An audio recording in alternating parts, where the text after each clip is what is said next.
Good afternoon, Tsupiteros. A lot of people have been asking me nowadays, Nico, what am I gonna do with my ipits?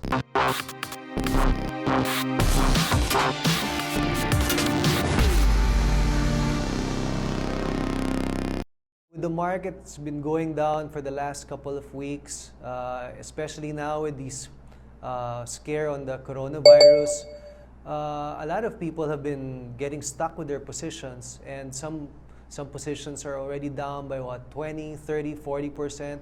With this video, we'll try to help you with your strategies in the market, and we'll try to give you some ideas on what you can do with these ipits that you have in your portfolio right now. Okay, let's start with the basics. I guess the very first thing that you ought to have done is to have a stop loss point. Of course, in hindsight, that would be easy to say. But before I give you strategies on what you can do with your ipits, let's look at the idealized scenario first.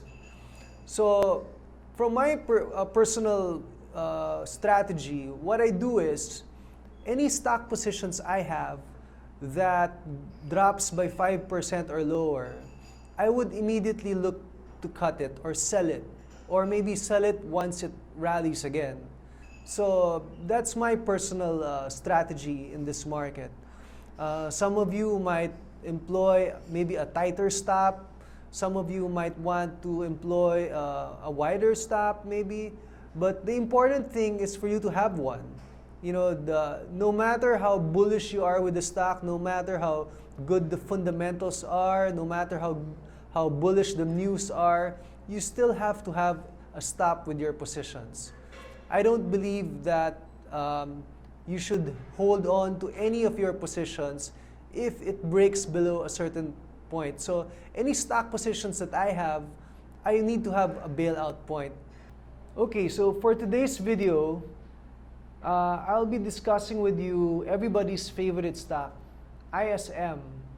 I'll show you what you could have done with ISM with your positions, and what you can still do with if you are stuck with ISM right now. So let's go over here and let's check out the chart of ISM.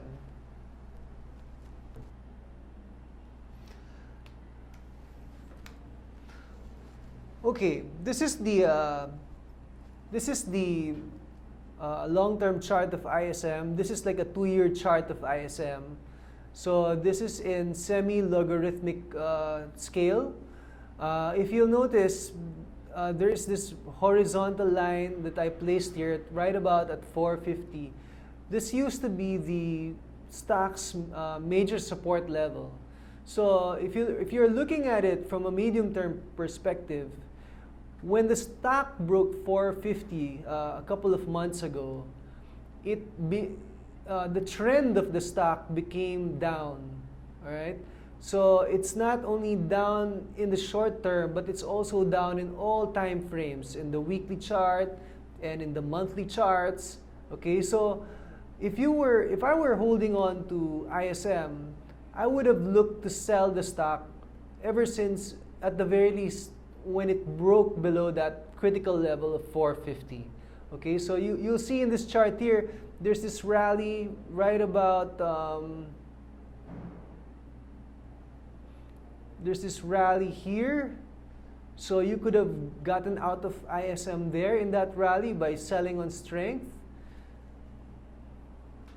Okay, so we're now looking at a 2-year chart of ISM Communications. And if you're like most people in the market who believed in the hype of the third telco a few months ago, then you probably would have entered ISM somewhere in this vicinity here. All right? So if you did, let's just say that your cost in ISM, for example, is at 5 pesos. If I were holding on to ISM at 5 pesos, I would have probably sold the stock when it broke below my 5% rule, which is around 475. So when it broke below 475, I would have immediately sold the stock and cut my losses.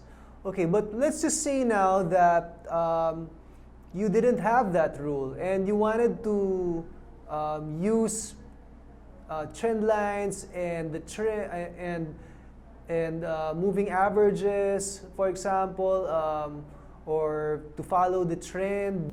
If you read books about technical analysis, they will all tell you to like maybe sell your stock or cut your losses when prices break below, let's say, a moving average or a trend line or a pattern.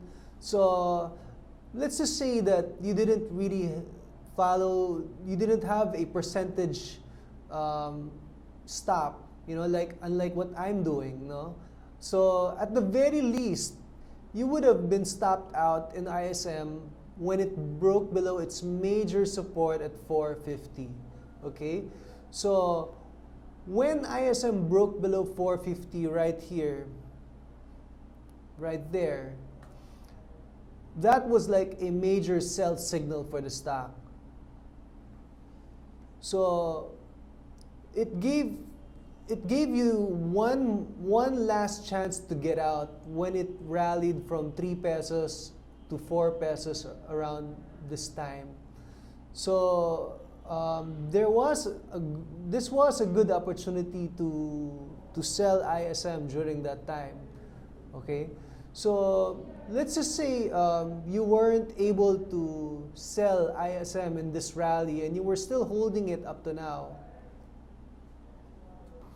So what a lot of people did with ISM, I would presume, was that they were holding on to their positions here, sold probably their positions here, and then maybe bought back again somewhere here, right? Personally, I actually was one of those people who bought here. I actually bought in this bar here. I actually bought in this bar here. And when prices broke down here and went down to as low as 176, I was actually a bit stuck with the stock during that time. However, because of my rule wherein I immediately sell my stock when it breaks below 5% or when it goes below my cost, on the next rally going back to 207, I was a seller of the stock. What if you violated all the rules and you just held on all this time to ISM up to now? So what are you gonna do now? I guess the very first thing that you need to do is to ask yourself, why am I holding on to ISM? In my opinion, the only reason why you want to hold on to a stock is because you believe that prices are gonna go higher in the future. So if you don't believe that prices are going to go up in the future and you're just holding on to it simply because prices are below your cost, then there is no reason anymore to hold on to the stock, and I would look to sell out of it on the next rally. So even if let's say I'm stuck with ISM up to now, and let's just say that my cost is let's say at 3 or 4 or even 5 pesos, I would still look to sell it if I don't believe that the stock is going to go higher, and maybe just transfer the proceeds into a better stock. Okay? So at the moment, if you're looking at the short-term pattern of ISM, it looks as though it's still trending down, and it looks as though it's threatening to break that 150 level by next week. So what can you do with ISM right now? Again, unless you think that prices are going to go higher in the future, I would look to sell it, and I would look to sell it even at the smallest rally, maybe at 170. Okay, maybe some of you might ask, what if I sold at 170 and then prices suddenly broke out above that previous high of 177, and let's say goes back up to 190? Then for me, it means that there may be a change in the trend in the short term. So, it can happen, because you're already selling at relatively low prices right now, there is a possibility that you might get whipsawed, and wherein you'd sell on strength, but prices might climb higher above where you sold it. So in that case, what I would do is that, yes, I would have sold at 170, but if it goes to 190 or 2 pesos, I would be a buyer on the next dip. So, I'm a trader, so that's how I would approach it. So maybe some of you might ask, then Miko, why don't I just wait for 2 pesos or for prices to go back up to 250 before I sell it? Well, you don't know. The thing is, the trend is your friend, and at the moment, the trend is telling us that prices are still going to go down. The question that you need to ask yourself right now is, what are you going to do if prices go to 130 or 120? Okay, so to summarize, again, my point being, I would only hold on to a certain stock if I believe that prices are going to go higher. So if I don't think that prices are going to go higher in the future, and I'm just holding on to something simply because it's below my cost, then I should be looking to sell it, and I have no reason to hold on to the stock. So that's it. I hope you learned something from me today.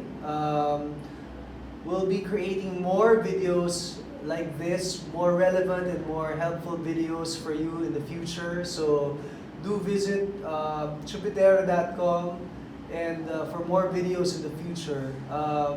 Good luck in your trading, Tsupiteros!